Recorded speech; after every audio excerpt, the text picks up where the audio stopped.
এঁচোড় প্রিয় মানুষদের কাছে আমি আরও একটি এঁচোড়ের রেসিপি নিয়ে চলে এসেছি। নমস্কার বন্ধুরা, সুদীপা রকমারি চ্যানেলে সবাইকে স্বাগত। আজ আমি নিয়ে এসেছি এঁচোড় সজনের ডাঁটার মেলবন্ধন। এঁচোড় বাজারে এখন প্রচুর রয়েছে, সজনের ডাঁটাও রয়েছে। এইভাবে একবার করে খেয়ে দেখবেন, দুর্দান্ত লাগে। এখানে আমি একটা বড় সাইজের এঁচোড় আর 500 গ্রাম সজনের ডাঁটা নিয়েছি। সজনের ডাঁটাটাকে ছোটো ছোটো টুকরো করে খোসা ছাড়িয়ে কেটে নেব।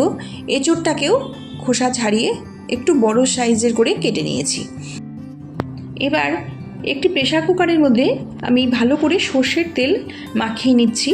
এইভাবে যদি প্রেসার কুকারে সর্ষের তেল মাখিয়ে নিয়ে এঁচোড়টা সেদ্ধ করেন, তবে এঁচোড়ের আঠা কুকারের মধ্যে লেগে থাকবে না, ওঠানোটা খুব সহজ হবে। এইভাবে পুরো সর্ষের তেল দিয়ে প্রেসার কুকারটা আমি ভালো করে মেখে নিচ্ছি। এটি একটি টিপস, আপনারা এটা ফলো করতে পারেন। এবার এঁচোড়ের টুকরোগুলো আমি প্রেসার কুকারের মধ্যে দিয়ে দেব। এঁচোড়ের টুকরোগুলোকে বড় সাইজের টুকরো করে কেটে নিয়েছি।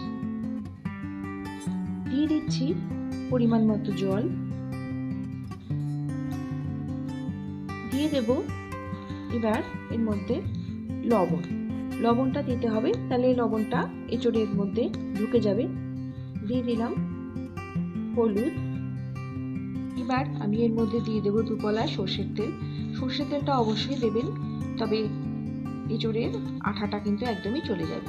এবার প্রেসার কুকারটা আটকে আমি একটা বাসি হওয়ার আগেই গ্যাসটা অফ করে দেব, আর প্রেসার কুকারটার জল দিয়ে ঠান্ডা করে এঁচোড়টা ছেঁকে তুলে নেব। দেখুন এঁচোড়টা কি সুন্দর সেদ্ধ হয়েছে, সুসিদ্ধ হয়েছে, কিন্তু ভেঙে যায়নি। এইভাবে প্রেসার কুকারে যদি এঁচোড়টা সেদ্ধ করেন তাহলে খেতে খুব ভালো হবে। আপনারা ইচ্ছে করলে কড়াইতেও সেদ্ধ করতে পারেন। এবার গ্যাসে কড়াই বসিয়ে সর্ষের তেল দিয়ে আমি এঁচোড়টাকে ভাজতে দিয়ে দিলাম। এঁচোড়টাকে ব্রাউন কালার করে ভালো করে ভেজে নেব। একটু সময় নিয়ে গ্যাসটাকে কমিয়ে এঁচোড়টাকে আমি ভেজে নেব। এবার একটি ঢাকনা দিয়ে আমি কিছুক্ষণ সময়ের জন্য ঢেকে দিচ্ছি, যাতে এঁচোড়টা খুব সুন্দর করে ভাজা হয়ে যায়। এঁচোড়টাকে ভাজা বসিয়ে একটি মশলা আমি বানিয়ে নিচ্ছি। মিক্সি জারে নিয়ে নিলাম 1 চামচ গোটা জিরে, 1 চামচ গোটা ধনে, 2 টমেটো আমি টুকরো করে কেটে নিচ্ছি অল্প কটা কাঁচা লঙ্কা, 2 ইঞ্চ মতো আদা, অল্প কটা কাজু বাদাম, কিশমিশ 2-4টে, টক দই 2 চামচ, টক দই ধোয়ার জলটাও দিয়ে দিলাম। সবকিছু মশলা আমার নেওয়া হয়ে গেছে। এবার পরিমাণ মতো জল দিয়ে এটা আমি একটা পেস্ট বানিয়ে নেব। এদিকে এঁচোড়টাও আমার ভাজা হয়ে গেছে, দেখুন ব্রাউন কালার চলে এসেছে। ঢাকনা দিয়ে গ্যাসের আঁচটা কমিয়ে রেখে ভালো করে ভেজে নিলাম। এবার কড়াই বসিয়ে সর্ষের তেল দিয়ে দিলাম একটা তেজপাতা, 3টি শুকনো লঙ্কা আর সামান্য গোটা জিরে। ফোড়নটার ভাজা গন্ধ বেরিয়ে গেছে। এবার এর মধ্যে দিয়ে দিলাম কিছু চেরা কাঁচা লঙ্কা, সবুজ লাল মিশিয়ে 2-3টে কাঁচা লঙ্কা চেরা দিয়ে দিলাম। যে মশলাটা আমি মিক্সিতে পেস্ট করেছিলাম সেটা এবার দিয়ে দিলাম। মিক্সিটা ধুয়ে জলটাও দিয়ে দেব।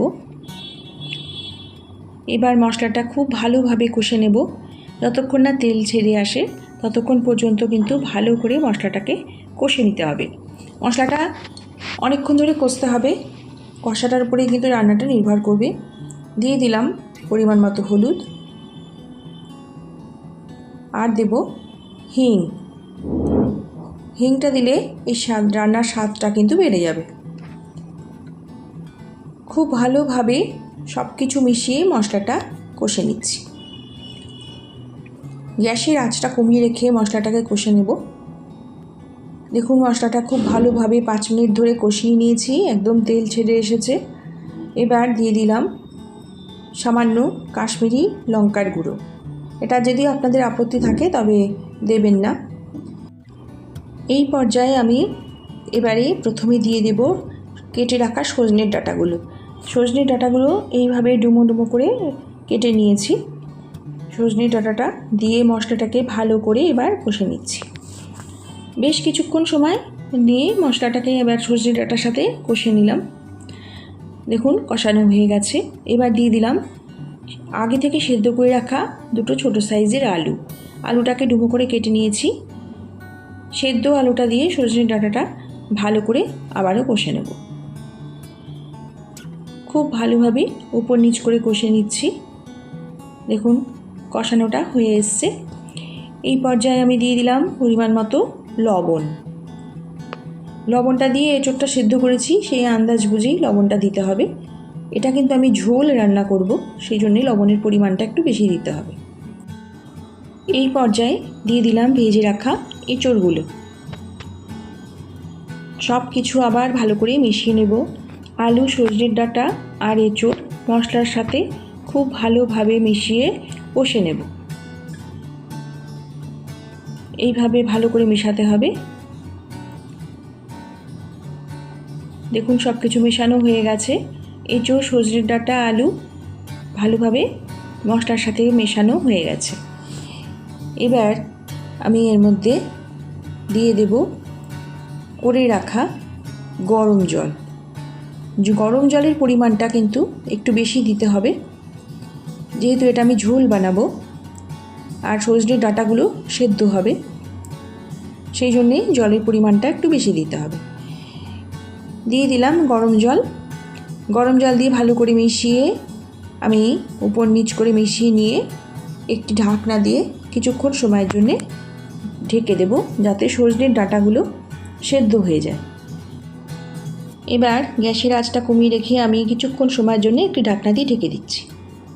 ফিরে এলাম 5 মিনিট বাদে। দেখুন সজনের ডাঁটা সেদ্ধ হয়ে গেছে, সব মশলাগুলো এঁচোড়ের মধ্যে ঢুকে গেছে। এই পর্যায়ে এবার আমি দিয়ে দিচ্ছি এখানে করে রাখা গরম মশলার গুঁড়ো। আমি এটা ঘরেই বানিয়ে নিয়েছি। এলাচ, দারচিনি আর লবঙ্গ দিয়ে আমি এটা হামানদিস্তায় গুঁড়ো করে নিয়েছি। এই গরম মশলার গুঁড়োটা দিলে কিন্তু রান্নার স্বাদটা প্রচণ্ড ভালোবাসে।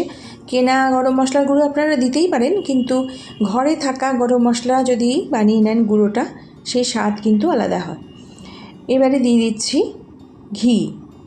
ঘি গরম মশলা দিয়ে এবার আমি একটি ঢাকনা দিয়ে গ্যাসটা অফ করে একটু সময়ের জন্য রেস্টে রেখে দেবো। আমি এই রান্নাতে কোনো মিষ্টির ব্যবহার করিনি, আপনারা ইচ্ছে করলে এর মধ্যে চিনি ব্যবহার করতে পারেন।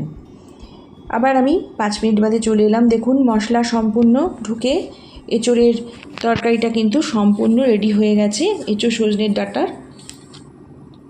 এবার আমি বাটিতে সার্ভ করে নিচ্ছি।